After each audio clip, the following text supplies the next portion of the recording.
예, 감사합니다. 오늘 우리가 들은 찬양은 모차르트의 대관 미사곡 안에 나오는 하나님의 어린 양이라는 그 곡입니다.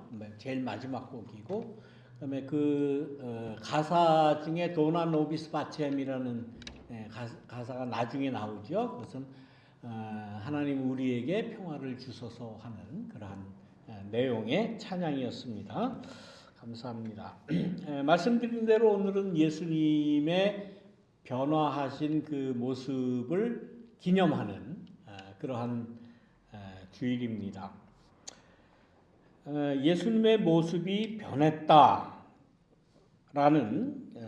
이러한 일이 생겨났습니다. 그 전에 오늘 우리가 읽은 이 성서 버전 새 한글 성경이라는 버전은 왜 자꾸 그 성경이 하나면 됐지 왜 자꾸 이렇게 여러 가지 그 번역본이 나오느냐 하면은 시대가 지남에 따라서 특히 이 새 한글 성경은 요즘 젊은 세대들이 쉽게 받아들일 수 있는 그런 문체나 언어로 이렇게 번역을 한 거예요. 그러니까 우리가 소위 우리에게 익숙한 소위 그 가라사대 성경, 예수 가라사대 그래서 그 성경 개역 개정인데 오래된 거죠. 그게 아마 1950 아마 그 한국 전쟁 끝나자마자 아마 번역된 걸로 생각되는데, 그게 우리한테는 익숙하죠. 예수께서 가라사대 이렇게 말씀하셨다. 너희는 이렇게 하라, 저렇게 하라. 뭐 굉장히 권위적으로 이렇게 말씀을 하시는데 요즘에는 그렇게 예수님이셔도 권위적으로 이렇게 위에서 아래로 상명하복하듯이 그렇게 하면은 누가 듣습니까? 요즘 안 들어요. 서로 다 존중해 가면서 그래서 이 번역본에는 예수님이 항상 이렇게 존댓말로 모든 사람에게 존댓말로 그렇게 하는 말씀으로 되어 있습니다. 물론 저도 작년부터는 예수님의 말씀 새 번역 성서를 옮겨 적었지만 예수님의 말씀은 이렇게 하십시오, 저렇게 하십시오, 존칭을 붙여서 제자들에게 하시는 말씀으로 이렇게 제가 바꾸어서 했습니다만은 이 새 한글 성경에는 성경 자체가 그렇게 쓰여졌다. 시대가 지남에 따라서 사람들의 그런 인식이 변화됨에 따라서 성경 번역본도 이렇게 새롭게 번역된다 하는 말씀을 우리가 염두에 두셔야 됩니다. 영어 성경 번역본도 굉장히 많습니다. 영어 성경이라고 해서 킹 제임스 버전 한 가지만 있는 게 아니에요. 굉장히 여러 버전이 다 많이 있습니다. 그 중에 요즘에 제일 핫한 성서 버전은 NRSV라는 New Revised Standard Version이라고 하는 그 버전인데 거기에는 야훼 하나님을 지칭할 때 우리는 보통 하나님 그러면은 남성으로 생각을 하잖아요. 그런 거를 다 없앴어요. 그러니까 남성으로 받지를 않아요. 하나님을 이렇게 남녀 차별로 한다든가 그렇게 하지 않는다라는 그런 그 큰 특징이 있습니다. 그래서 학계에서는 신학 계통에서는 요즘엔 거의 다 NRSV를 기준으로 삼고 있다는 것을 참고로 말씀을 드립니다. 우리의 신앙이라는 것도 이렇게 시간이 지남에 따라서 조금씩 변화되어야 되는 거예요. 그것이 올바른 겁니다. 그것이 정상적인 것이고, 그런데 우리 사람들의 기본적인 생각이 아니야. 난 옛날 것대로 지키는 것이 보수 신앙을 지키는 것이 이건 참 신앙을 지키는 것이다 라고 생각하는 사람들이 굉장히 많아요. 특히 이 신앙의 세계에서는 여기 가면은 마림이라는 길 옆에 가면은 무슨 성서교회라고 있죠. 요 마림길. 요 바로 뭐 0.2마일도 안 떨어져 있어요. 그 교회가 지금은 모르겠어요. 근데 그 교회가 한 15년 전에 이 한국일보나 중앙일보에 선전을 많이 냈는데 뭐라고 냈는가 하면은 킹 제임스 버전만이 참 성경이다라는 그러한 그 선전을 하던 교회예요, 여기가. 네. 그 성경 번역본 중에 킹 제임스 버전만, 그리고 한글 성경 중에는 그야말로 가라사대 성경, 개역 개정만이 참 하나님의 말씀이다라고 고집하는 그런 좀 이렇게 특별한 교회였습니다. 근데 뭐 지금은 그런 선전 안 나오고 제가 뭐 그 교회 가본 적도 없고 아는 사람도 없어서 요즘에는 어떻게 하는지 모르겠습니다만, 우리 그 신앙의 세계에서는 그런 게 굉장히 강해요. 아, 옛날에 하던 게 좋지. 옛날에 가지고 있던 생각, 옛날에 가지고 있던 신앙이 올바른 신앙이야. 이거를 목숨과 같이 지켜야 된다라고 고집하고 하는 그런 것들이 많이 있어요. 왜 이런 말씀을 드리는가 하면 오늘 본문이 바로 그러기 때문에 그래요. 자, 예수님의 모습이 변화했다. 우리가 오늘 찬양도 찬송도 우리 대중 찬송도 그 찬송을 주 예수님 입으신 그 옷은 참 아름다워라. 그 찬송이 이 변화산에서의 예수님의 모습을 모티브로 그 가사를 써내려간 찬송이에요. 그러니까 우리가 보기에 그냥 얼뜻 보기에 아, 예수님이니까. 예수님은 누구예요? 하나님의 아들이고 우리의 신앙 가운데서는 하나님으로 모시는 분 아닙니까? 신이에요. 그러니까 당연히 예수님은 그 모습이 변화될 수 있고 환하게 빛나고 이렇게 그 상상만 해도 얼마나 아름답습니까? 아름답기도 하지만 첫 번째는 뭔가 신비스러운 거예요. 신비한 거예요. 우리 인간으로서는 도저히 경험할 수 없는, 체험할 수 없는 그러한 그 광채가 예수님에게서 이렇게 났다는 거예요.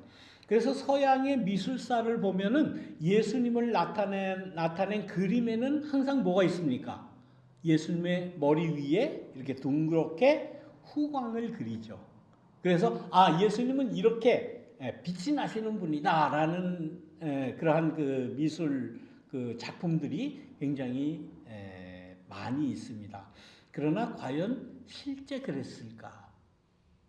물론 오늘 본문에도 예수님의 모습이 변했다. 그 입은 옷이 하얗게, 뭐 다른 복음서에는 세상에 어떤 빨래를 하는 사람이 빨아도 그렇게 희게 빨 수가 없다. 그런 표현까지 나올 정도로, 글쎄 무슨 세탁기로 빠졌는지 모르겠지만 그 당시에는 세탁기가 없었죠, 물론. 그러니까 뭔가 아무튼 그 환하게 빛났다라는 거예요. 그런데 오늘 본문 말씀의 특징 중에 하나가 뭔가 하면 예수님이 뭐라고 말씀하셨다라는 말은 없어요. 예수님이 직접 세 제자들에게 누굽니까? 베드로, 요한, 야고보 뭐 이렇게 불러서 야, 올라가자, 산에 올라가자, 내가 뭐 오늘 특별한 것을 보여주겠다, 뭐 이런 말씀 없어요. 예수님이 직접 하신 말씀도 한마디 안 나와요. 그러면 이 본문에 나오는 것은 뭡니까? 누가 썼는지 알죠. 우리는 누가복음이니까 누가가 썼죠. 누가가 썼다고 우리는 그렇게 알고 있는데, 성서 저자의 복음서, 이 누가복음 복음서 저자의 저작이에요. 복음서 저자가 써 내려간 거예요. 그런데 그 써 내려간 걸 우리가 볼 때에 예수님의 얼굴 모양이 달라졌고 새하얗게 빛나고 있었다라는 그러한 그 표현을 오늘 누가복음은 우리에게 전하고 있습니다. 여기에는 우리가 무슨 의심을 하지 않아요. 그렇죠? 그래서 오죽하면 이 교회의 절기 가운데 주현절 8번째 마지막 주일을 예수 변모 주일이라고 그렇게 정하기까지 했습니까? 거기에다가 또 한 가지 신비스러운 일이 있는데 산에 올라가셔서 예수님이 계시고 그 바로 옆에 모세와 엘리야가 나타났다는 거예요. 그래서 이 복음서 저자의 설명은 그들이 서로 이야기를 하고 있었다는 거예요. 근데 그 이야기를 예수님이 직접 이렇게 하셨다 저렇게 하셨다 내가 앞으로 십자가에 달려 죽을 것이다 그러나 다시 살아날 것이다 이렇게 직접 말한 건 없어요. 없고 누가복음의 저자의 설명이 그들이 그 예수님과 모세와 엘리야가 영광 중에 나타나서 예수님이 어떻게 떠나실 거에 대해서 말하고 있었다라고 저자가 설명을 하는 거예요. 예수님이 하신 말씀이 없어요. 예수님이 앞으로 예루살렘에서 어떤 일을 당할 것인지 십자가 진다는 그 내용이겠죠. 그런데 예수님이 직접 말씀하셨다든가 모세가 직접 이야기를 했다든가 어떻게 서로 대화가 오고 갔는가에 대한 그러한 설명은 없습니다. 그러니까 그 예수님과 함께 올라갔던 베드로와 야고보와 요한은 굉장히 환상적인 모습을 지금 보았다는 거예요. 예수님의 모습이 변한 것도 놀라웠고 그 예수님의 몸에서 광채가 나고 빛이 나는 걸 본 것도 정말 놀라운데 거기다가 모세와 엘리야가 나타났다라고 한다면은 영적인 그러한 체험 중에는 그 이상 영적인 체험이 없겠죠. 최고의 그 영적인 체험을 지금 한 겁니다. 우리는 다 신앙인이기 때문에 이 성경 말씀을 믿고 성경 말씀을 따르고 하나님의 말씀이다라고 고백을 하기 때문에 영적인 체험이다라고 제가 이렇게 종교적인 언어로 신앙적인 언어로 표현했지 이거를 객관적으로 보면 이건 뭡니까? 일종의 판타지예요. 판타지. 누가복음을 전한 그 저자가 어떤 영적인 그 환상을 보았는지는 모르지만은 아무튼 이거는 실제 나타난 일이 아니고 하나의 판타지라고요. 하나의 환상이에요. 어떤 그 처지에서 어떤 경험을 했기 때문에 이런 환상을 보았겠는가? 그가 자다가 꿈같이 꾸어서 이런 그 판타지를 봤는지 몰라요. 아무도 모르죠.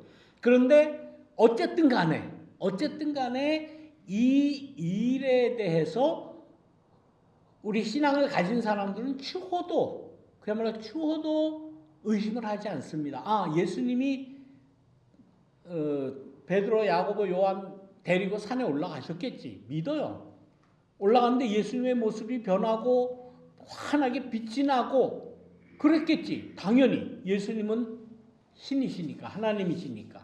거기다가 모세가 나타나 엘리야가 나타나 이건 모세 엘리야 그러면은 무엇을 대표하는 사람입니까? 율법을 대표하는 사람이잖아요. 모세를 통해서 하나님께서 율법을 주셨고 또 이스라엘의 그 아주 유니크한 그 종교 활동인 선지자 활동을 한 그 대표로 엘리야를 꼽지 않습니까? 그러니까 율법과 선지의 그 선지들을 대표하는 예언을 대표하는 그러한 사람들이 예수님과 함께 나타나서 앞으로 예루살렘에서 무슨 일을 당하실지 이런 것을 얘기했다는 거예요.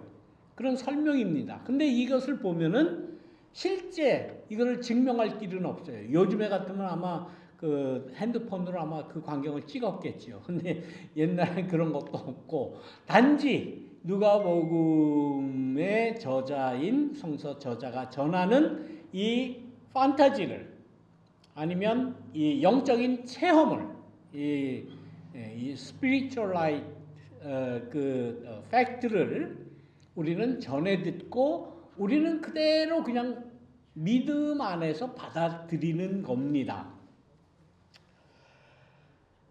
우리 사람들, 신앙인들 가운데는 이런 영적인 것을 굉장히 다들 좋아해요. 또 선호합니다. 쉽게 말하면 우리가 체험할 수 있는 그런 영적인 것 가운데 요즘에도 많이 나타나고 있는 현상 가운데 많은 사람들이 체험하는 것이 이제 뭐 방언이라고 할 수 있어요. 방언을 하는 것, 여러분들 중에 방언하고 하는 분이 계신지는 모르겠어요. 뭐 누가 방언을 했는지, 방언의 은사를 받았는지 저는 관심이 없고 개인적으로 그건 뭐 간직하면은 될 겁니다. 초대교회에도 나타나던 현상이에요. 초대교회에도 뭔가 알 수 없는 그러한 언어가 막 터져 나오는 거예요. 자기가 주체할 수도 없는 그러한 언어가 막 이렇게 자기 입에서, 그래서 그 영어로 그냥 텅이라고 그러잖아요. 혓바닥. 무슨 언어인지 모르는데 그냥 혓바닥이 그냥 막 그 돌아가는 대로 그냥 막 쏟아져 내는데 그것이 하나님의 특별한 은사다라고 우리 교회 다니는 신앙인들은 다 그렇게 알고 있고, 또 그 은사를 받은 사람은 나는 방언의 은사를 받았어 라고 이야기하기도 하고, 또 좀 심한 사람은 방언의 은사도 못 받으면 그게 그 신앙인이냐 막 이렇게 이야기하기도 하고 그래요. 그런 일이 초대교회에도 일어났었고, 그래서 사도 바울도 그 방언의 현상을 그냥 완전히 무시를 하질 않아요. 바울도. 그것도 하나의 일종의 하나님의 은사일 수 있다. 그러나 가장 뭐 은사의 뭐 이 계급을 나누는 게, 급을 나눈다는 게 조금 뭐하지만은 그러나 제일 낮은 그런 은사다. 그러나 하나님의 은사다. 그러나 그것을 다른 사람에게 강요하거나 다른 사람이 받은 그러한 은사에 비해서 더 월등하다고 생각하거나 그렇게는 하지 말아라. 그건 별로 신앙생활에, 특히 교회 공동체 내에서는 그렇게 별로 도움이 되지 않는다라고까지 그렇게 이야기를 합니다. 그런데 은혜를 받는 여러 가지가 있는데, 특히 이 방언의 은사를 받은 사람 가운데 그 일로 인해서, 방언을 받은 걸로 인해서 내가 하나님의 말씀을 전하는 사람이 돼야 되겠다. 쉽게 말하면 목사가 돼야 되겠다 하고 결정한 사람이 굉장히 많아요. 굉장히 많습니다. 그래서 나중에 다 신앙 간증하라 그러면 목사 가운데서도 내가 몇 살 때, 내가 뭐 중학교 때, 고등학교 때, 뭐 청년 때 부흥회 가서 방언의 은사가 나에게 떨어졌는데 내가 그때부터 주의 종이 되기로 결심했다. 그것이 하나님의 어떤 그 소명을 받은 것으로는 나 확신. 그렇게 고백하는 사람 굉장히 많습니다. 뭔가 특별한 것이기 때문에 내가 내가 의도하지도 않은 것인데 나에게 확 주어진 거예요. 그러니까 얼마나 그 방언의 은사를 받은 사람은 말하자면 그 좋은 의미에서 충격이 컸겠습니까? 이게 하나님의 은혜가 나에게 확 임했구나. 하나님이 나에게 뭔가 명령하시는구나. 확신을 가지게 돼요. 그래서 자기의 인생의 활로를 완전히 바꾸는 경우가 많이 있습니다. 많아요. 그리고 그 영적인 체험, 신앙적으로 얘기할 때 영적인 체험, 그러나 일반적으로 세상적으로 이야기할 때는 판타지예요. 그거에 대해서 집착하게 되고, 이렇게 되게 보통 사람들이 다 이렇게 동경하게 돼요. 종교적인 경외심을 갖게 되는 거예요. 오늘 제자들도 혹은 누가복음의 저자도 그런 영적인 경외심을 아주 크게 받은 겁니다. 오죽하면 이 누가복음에 또 이 복음서에까지 이 변화된 예수님의 모습을 이렇게 전하고 있겠습니까? 굉장히 특별한 경험이에요. 누구나 다 이러한 경험을 하기를 원합니다. 냉랭하게 그냥 교회 와서 딱딱한 그 교리 얘기나 듣고 뭐 딱딱한 뭐 이 신학 얘기나 하고 이런 것보다는 뭔가 뭐 와닿고 이런 그런 게 좋잖아요. 그런 게 이제 확신이 생기잖아요. 내가 어떻게 상상하지도 못했는데 내가 의도하지도 못했는데 나에게 갑자기 어떤 큰 은사가 콱 떨어졌다. 그러면 이게 하나님이 나에게 뭔가를 말씀하시는구나라는 확신을 갖게 되는 겁니다. 누가복음 저자도 어떤 상태인지는 우리가 알 수는 없어요. 그러나 그런 확신을 가졌던 거예요. 그리고 그 영적인 체험을 지금 이렇게 누가복음 복음서에 써 내려간 겁니다. 거기에 대해서 의심하자는 게 아니에요. 문제는 뭔가 하면 문제는 그러한 놀라운 예수님의 변모, 예수님의 광채, 모세와 엘리야가 나타나는 그러한 모습, 더군다나 거기서 그 세 사람이 막 얘기를 하는데 예수님의 십자가 달림과 부활에 대해서 이야기를 하고 우리가 알고 있는 기독교의 진리 혹은 이 기독교의 구원의 그러한 여러 가지 역사적인 일에 대해서 최고봉 아닙니까? 예수님의 십자가 달린 것과 예수님이 부활한 것, 이러한 것을 이야기하는 그러한 도중에 제자들은 막 감동이 되는 거죠. 야, 이 이상 더 특별한 하나님의 은혜의 영적인 체험은 없다. 여기가 우리의 신앙, 우리가 가지고 있는 그 영적인 것의 최고다. 여기서 그냥 살자. 이렇게 마음이 들었던 거예요. 그래서 우리가 잘 아는 대로 집 세 채를 집시다. 아예. 그러니까 집 짓자는 말은 뭐예요? 여기서 살자는 말 아닙니까? 이 상태에서 그냥 우리는 지속적으로 살자. 집을 세 채 짓겠습니다. 하나는 주님을 위해서, 하나는 모세를 위해서, 하나는 엘리야를 위해서 집을 짓고 우리도 여기 살고 이 영적인 최고의 경지에서 우리는 머물겠습니다라는 그러한 말이에요. 이건 인간이라면 누구나 다 이걸 원하는 거예요. 누구나 다. 교회 다니면서 신앙생활하면서 이런 영적인 체험도 없이 냉랭하게 그냥 다니는 것보다는 이거 얼마나 그야말로 놀라운 그러한 일입니까? 그런데 천막 세 채, 집 세 채를 짓자라고 그렇게 이야기를 하면서도 그 다음 절이에요. 지가 뭔 말을 하는지 몰랐다는 거예요. 이게 뭡니까 도대체가. 베드로 그러면 최고봉 아닙니까? 이 신앙, 이 기독교에서는 최고봉이에요. 저는 어제 밤에 그 영화를 하나 봤는데 콘크라브라는 그런 영화를 이제 봤는데 콘크라브가 뭡니까? 캐톨릭의 교황이 죽었을 때에 다음 교황을 선출하는 그 주교 회의, 그 추기경들만 모여서 투표하는 그 회의인데 거기에 그 추기경을 뽑는데 온갖 암투와 뭐 질투와 뭐 그 소위 말하는 그 교회 내에 정치적인 것이 막 이렇게 엉켜가지고 있는 그런 영화를 어제 밤에 늦게까지 봤는데 모르겠어요. 오늘 오스카 시상식 있는 거 아시죠?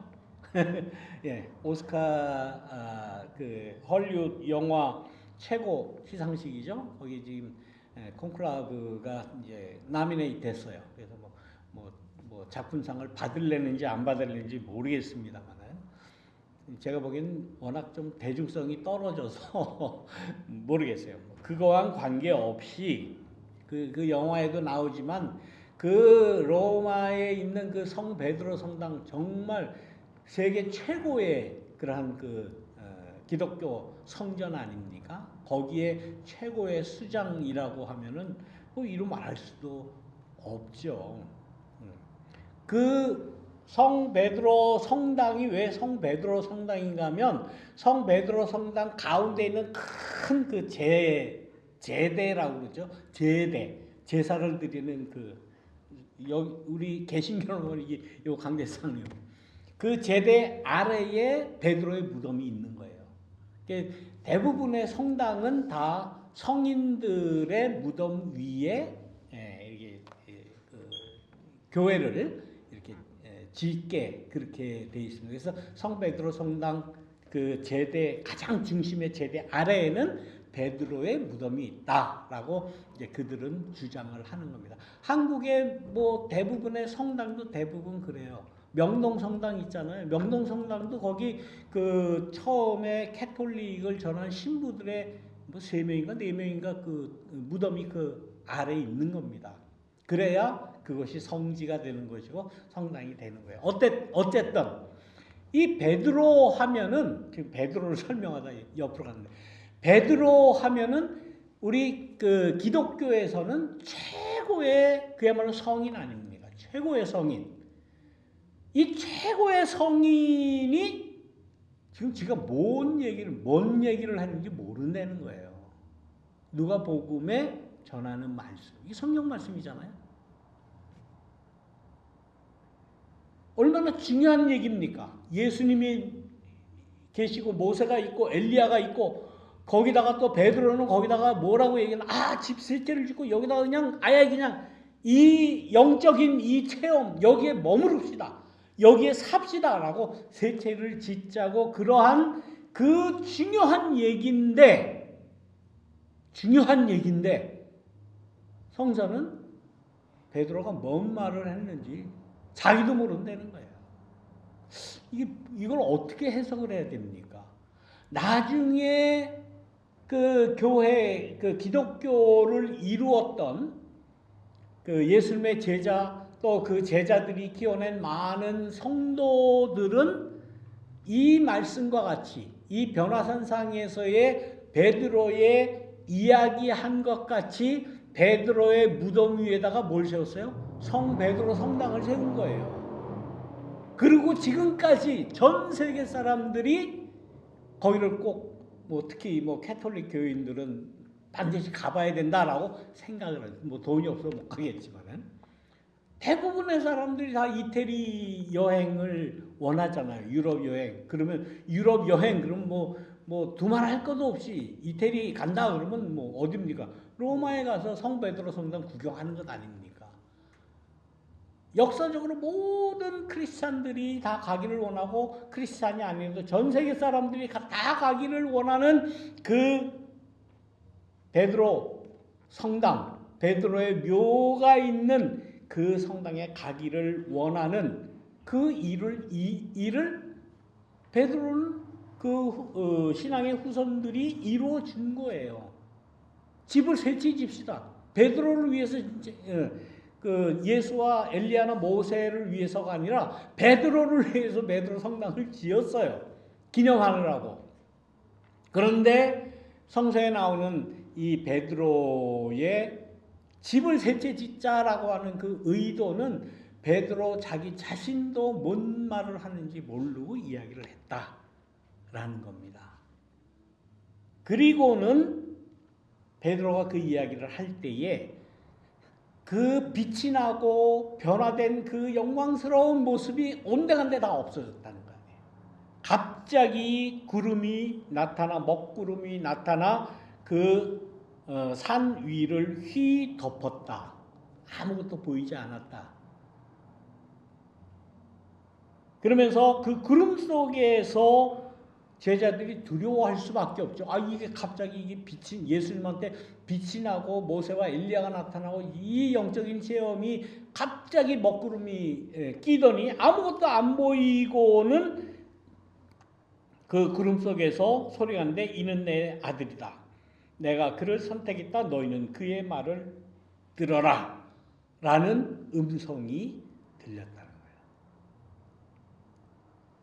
그러니까 이 말씀은 무엇입니까? 이 누가복음 저자가 체험한 이 영적인 이러한 그 음성 이거는 뭡니까?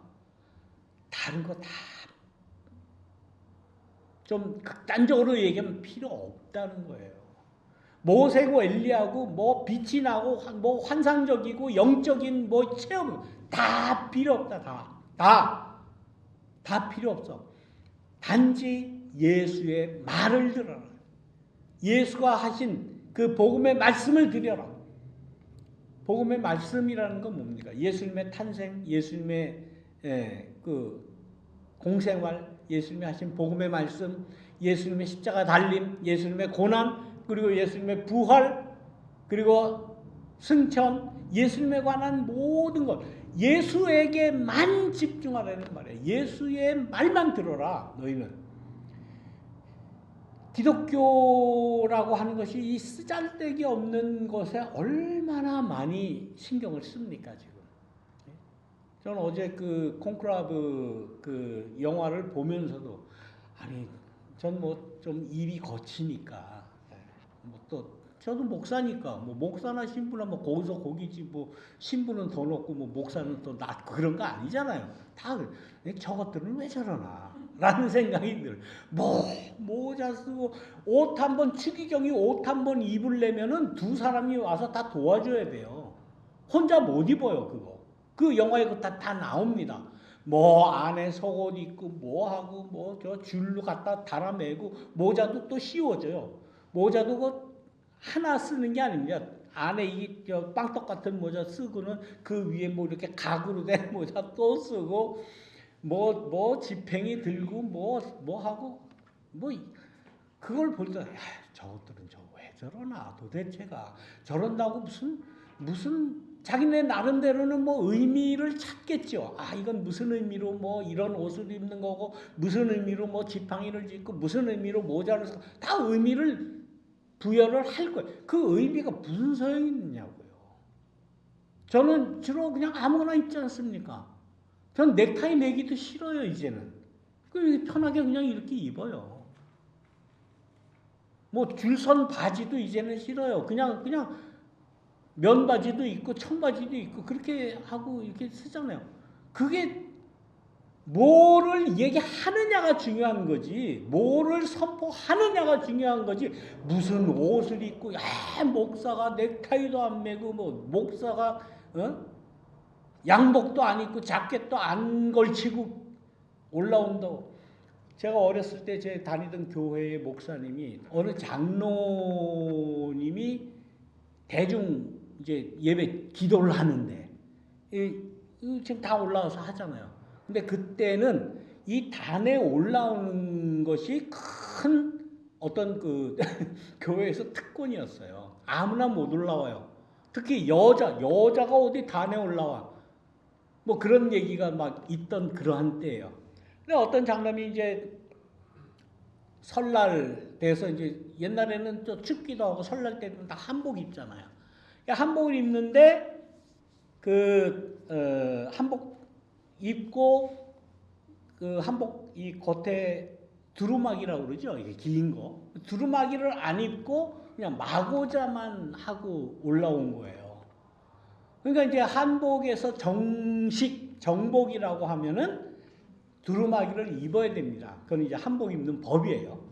근데 그거 두루마기를 안 입고 바지 저고리에 그 마고자만 하고 이제 올라온 거예요. 그렇게 하고 이제 주일날 기도를 했어요. 목사님이 올라오자마자 참 제가 여러분들에게 대신 사과드립니다. 하나님 앞에 기도를 드리고 교우들 앞에서 대표 기도를 하는데 이 의복을 제대로 안 갖췄다는 거예요. 그래가지고 그게 큰 문제가 됐어요. 그 교회에서. 그 장로님이 또 그 말을 듣고 얼굴이 시뻘개져가지고는 뭐 그 다음에 교회를 나오니 많이 뭐 한동안 뭐 그런 것이 얼마나 많았느냐고요. 옷 입는 것뿐만 아니라 그거 외에 복음 이외의 것 얼마나 시끄러운 게 많고 얼마나 쓸데없는 것, 불필요한 것 이런 것들이 얼마나 많습니까?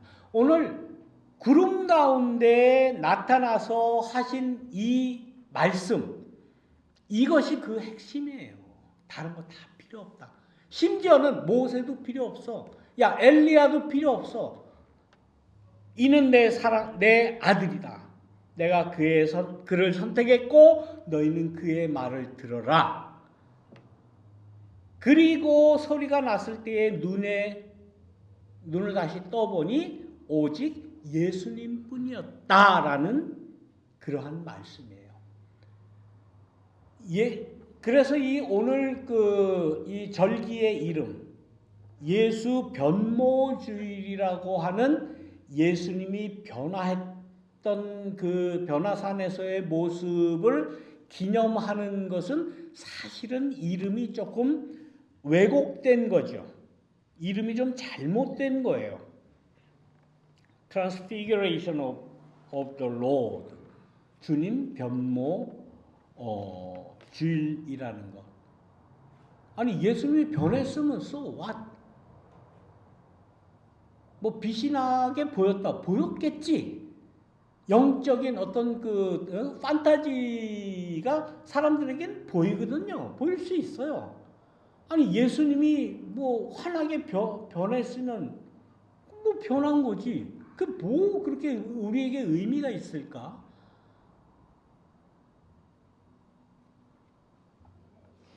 중요한 것은 뭡니까? 오늘 아까 말씀드린 대로 중요한 것은 단지 내가 그를 선택했다. 그의 말을 들어라. 그의 말. 예수님이 이 땅에 오셔서 하신 일이 무엇인지 그것이 중요하다라고 이 성서는 지금 이야기를 하는 겁니다. 역시 여전히 제자들은 아무 말도 하지 못했다라는 거예요. 그 당시에는 내가 지금 뭘 본 거지? 무슨 영적인 체험을 한 거지? 무슨 영적인 이런 판타지를 본 거지? 필요 없어요, 그거. 영적인 뭐 은사 못 받아도 돼요. 뭐 방언 안 해도 돼요. 못 받아도 돼요. 중요한 게 아니에요, 그게. 뭐 내가 뭐 이게 방언을 안 받으면 하나님의 소명을 못 받은 것이다. 그 웃기는 소리예요. 그런 거 아니라는 거예요. 제자들도 이러한 자기 나름대로 최고의 영적인 체험을 하면서도 아무 말도 하지 못했고 자기가 본 것을 당시에는 아무에게도 전하지도 못했다라는 것이 지금 성서의 가르침입니다. 중요한 것은 뭔가 단지 그의 말, 예수님의 그 살아가셨던 삶의 모습들, 그거에 대한 추구가 중요한 것이지 그 외적인 것, 뭐 이런 영적인 체험인데 저런 건 뭐 다 필요 없다는 거예요. 제가 뭐 더 강조하면 더 군더더기가 될 수 있으니까 중요한 건 내가 추구하는 신앙의 핵심이 뭐냐, 그 코어 메시지가 뭐냐, 예수의 말씀, 특히 사랑하라는 말씀, 특히 가난한 자, 억눌린 자, 붙잡힌 자를 구원하시는 그 말씀이 중요하다라는 그러한 말씀입니다. 그래서 오늘은 예수님의 변모주일이라기보다는 예수님의 말씀이 무엇인지를, 나에게 있어서 내 신앙에 있어서 예수님의 말씀이 무엇인가를 우리는 계속해서 추구하고 찾아가는 것이 우리의 신앙에 큰 도움이 된다. 우리의 신앙의 핵심적인 그러한 메시지가 된다라는 그런 말씀입니다. 예, 말씀을 기억하시면서 잠시 우리 기도 드리도록 하겠습니다. 내게 가장 중요한 신앙의 핵심의 말씀이 무엇입니까? 우리는 복음 이외의 것들에 너무 신경을 많이 쓰고 또 스스로 자랑하고 스스로 안도감을 갖는 것이 아닙니까? 내게 환상적인 것 없더라도, 내게 영적인 그러한 체험이라고 하는 거 없더라도 예수의 말씀이 무엇인지, 내가 살아가는 이 시대에 예수의 말씀을 어떻게 실천해야 되는지 그러한 인식을 올바로 가질 수 있도록 인도하여 주옵소서. 예수님의 이름으로 기도드립니다. 아멘.